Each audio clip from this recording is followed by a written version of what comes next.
Well, today's a very exciting day because I've come to the headquarters of NQA in sunny Dunstable. You wouldn't believe it because it's absolutely pouring with rain outside and it's July, what do you expect? And I'm here with Laura Fletcher from NQA. Laura, what's your role at NQA? I'm Managing Director for NQA UK, EMEA and India. Goodness, right, okay. Yeah, do you get out to India? Occasionally, yeah. Yeah? We've got some wonderful colleagues over there, yeah. Yeah, brilliant. So now you're going to talk to me about a whole range of different things today. We're going to put out lots of different little bits. Yeah. But let's kick off with, so NQA, tell me a little bit about NQA. For anyone who's never heard of NQA before, I can't believe it. Tell me about NQA. Yeah, so NQA is a globally recognised certification body. We operate right the way across the world. We've got offices in Shanghai, in India, in America, and obviously here in sunny Dunstable, like you said. We have over 60,000 active certificates across a range of different management systems. So whether that's a quality management system, an environmental one, health and safety, or information security. Yeah. Some of our core growth areas at the moment are aligned with information security and sustainability. So ultimately we support clients on their journey to certification and verification. So, and I think you've got the full scope of accreditation for all of those like main ISO management standards as well. We have, and that really ensures that we can support clients regardless of what they're looking for and regardless of their industry or scope of activities. Yeah, okay. So that must be a real challenge then in terms of, how many auditors do you have? Because I guess you've got, I mean, you must have like auditors across the world. We've got a full suite of auditors across the globe, both full-time employees by NQA and subcontracted auditors, all of which follow our rigorous assessment requirements as well. So they're there to help organisations. Yes, they conduct audits with integrity and passion and flair, but they're also there to add value to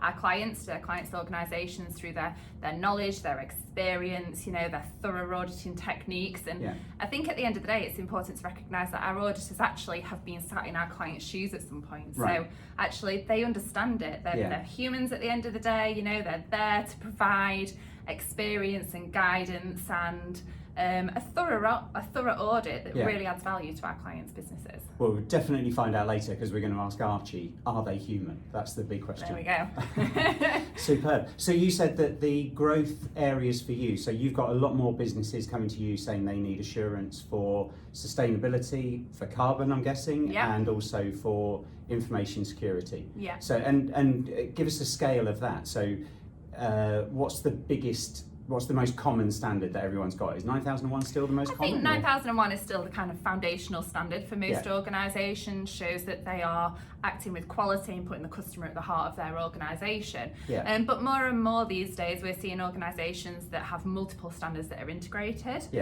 So having a focus on health and safety, particularly in the construction industry, is important. But more and more, like you said, sustainability and information security, actually core risk areas for businesses and for the planet, actually have that emotive passion with them as well. So organisations are really trying to steer themselves in the direction to protect themselves, but also do more to support the environment in the future. Right, okay, great. Just want to double check. I just wanted to make sure that my microphone was on as well. I'm not redoing this again. Doing very well. If it's a bit quiet in the first half, don't worry. So excellent. Okay, so information security, carbon sustainability. So does that mean then that you've had to skill your auditors up? Do you think there's a natural progression then between environment and say carbon? Do you have the same auditors then going out and doing that, or is it a whole different ballgame? We do, and I know that you're going to be speaking to Amber later on as well, who's our sustainability manager, who will talk about this with real kind of passion as well.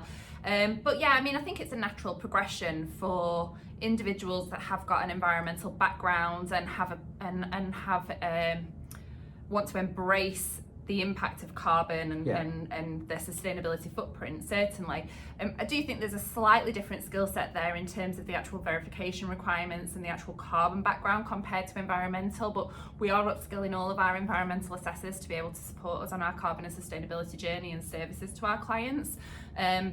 But like I said, there are some specialities and some nuances within those particular standards as well.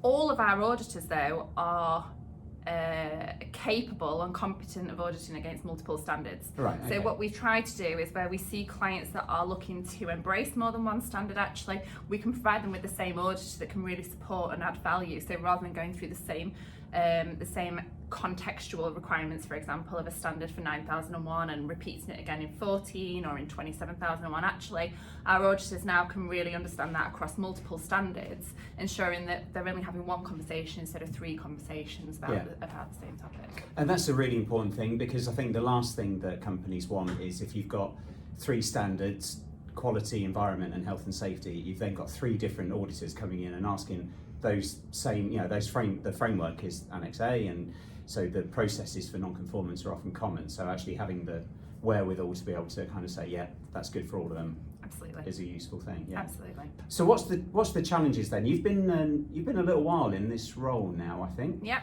almost a year. Almost a year. I came back from maternity leave straight into the role. That's always a challenge. That's amazing timing. So yeah, what do you know now that you didn't know then? What's been that journey of the year for NQA? I think supporting our clients, to be honest with you, it's a tough economic climate at the moment. It's a tough political climate globally at the moment.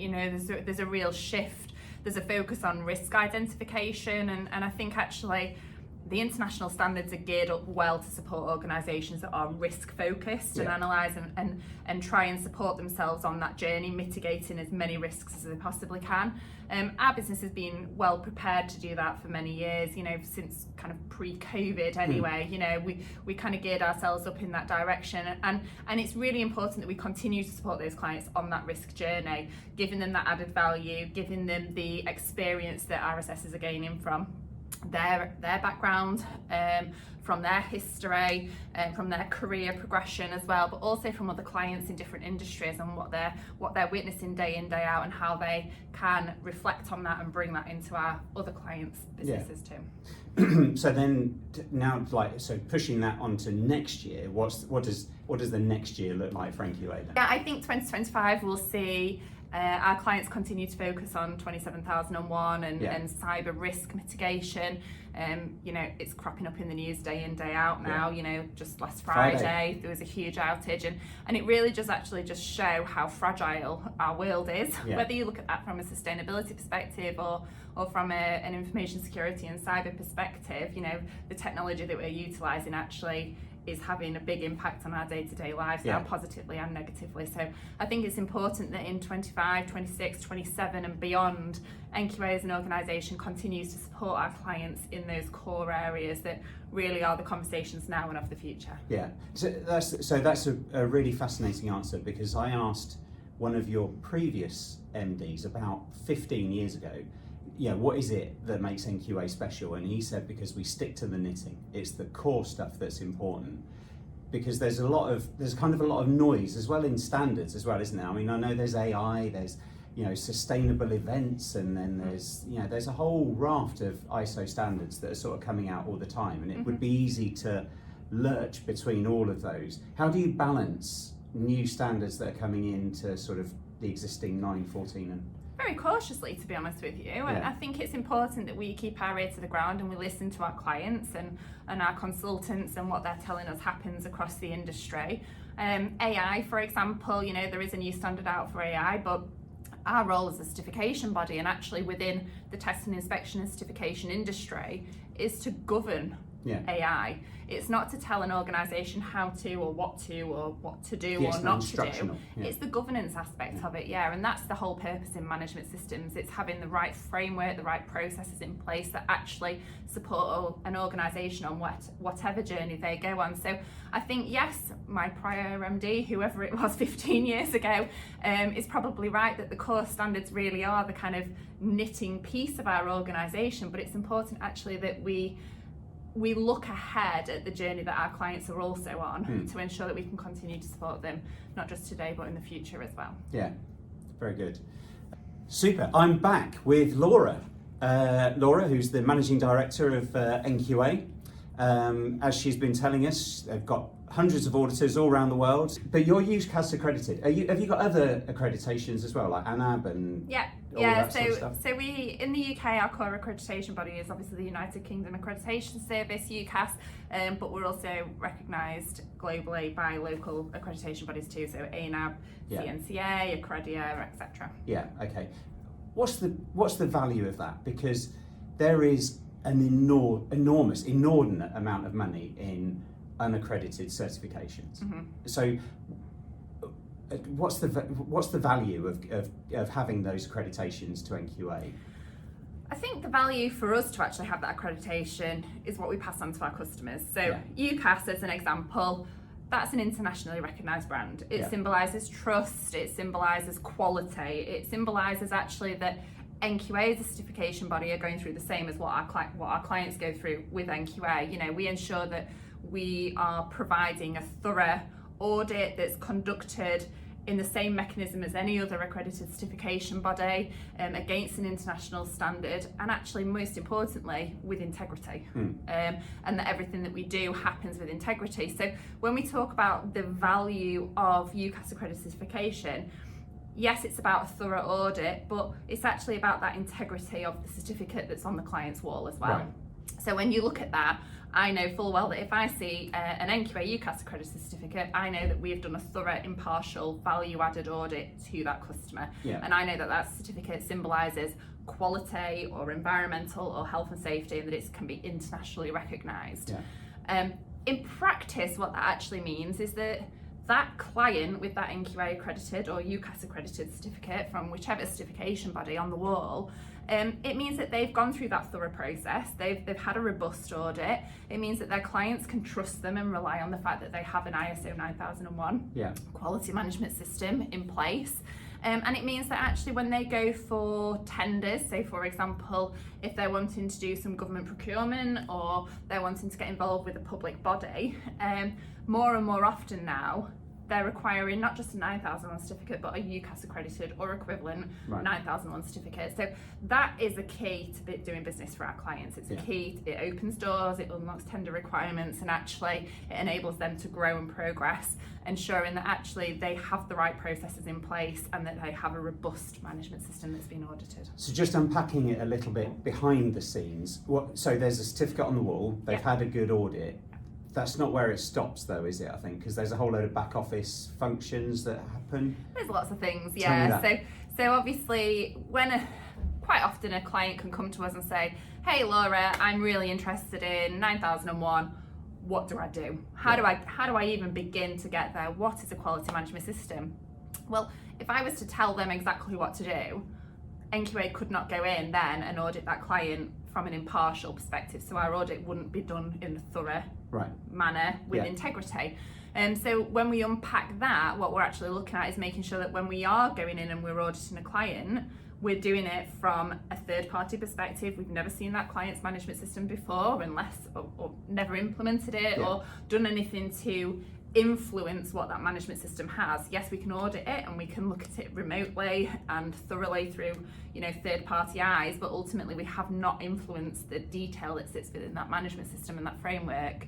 That's the role of our consultants or our partners, or the role of a client to actually do that themselves and embed that. So when we're looking at it from that perspective, NQA's role really is to do that thorough audit, and we actually ensure that in the back office, behind the scenes, we have all different processes in place ourselves and different frameworks to make sure that we are doing things impartially. We've got competency programs, we make sure that we're doing thorough impartial certification decisions, so someone actually thoroughly reviews every single report that comes into our organisation. That's a lot of reports, there's a lot of pages to review, and a lot of detail, and we make sure that we are making the right decision before we put our brand on a certificate for that client. Okay, and then so your auditors go out, they do the reports, they get thoroughly reviewed, and then that's when the decision is made to actually issue that certificate, and obviously all of those bits around it.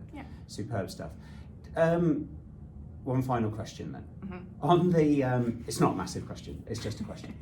How does NQA work with, because there's a range of different things, and there are certain industries, for example, that have other they go through other processes like Achilles, they go through like, you know, the CHAS processes and all of those kind of, those other sort of supply chain standards. Does NQA have do you have like a dialogue with those sorts of organisations? So we work with safety systems in procurement, which aims to align a lot of those, particularly in the construction industry. I think if an organisation has ISO 45001, they can automatically tick some of those boxes required by Achilles, for example, and it does help them through that process, but they are quite standalone requirements for specific industry areas. Yeah, so that SSP, as you say, that's an interesting one. So an organisation then would have the 45001, that's their framework for health and safety. Yeah. But then with Achilles, they're asking then those specific questions, aren't they? So this specific question around a particular policy, something like that. They dive into certain areas in more detail. Yeah, I mean, I think it's interesting from a client point of view, because they would say, oh, it's this, and then it's this, and then it's this. But if there is that dialogue, if there is that sort of integration, then that's really useful. Absolutely. Yeah, brilliant stuff. Thank you very much, Laura. You're very welcome. I know you're a very busy lady, so I think we've had like, you know, nearly 20 minutes with you, which is absolutely superb. I feel privileged. Thank you very much. Thank All right, you. cheers then. Thank you.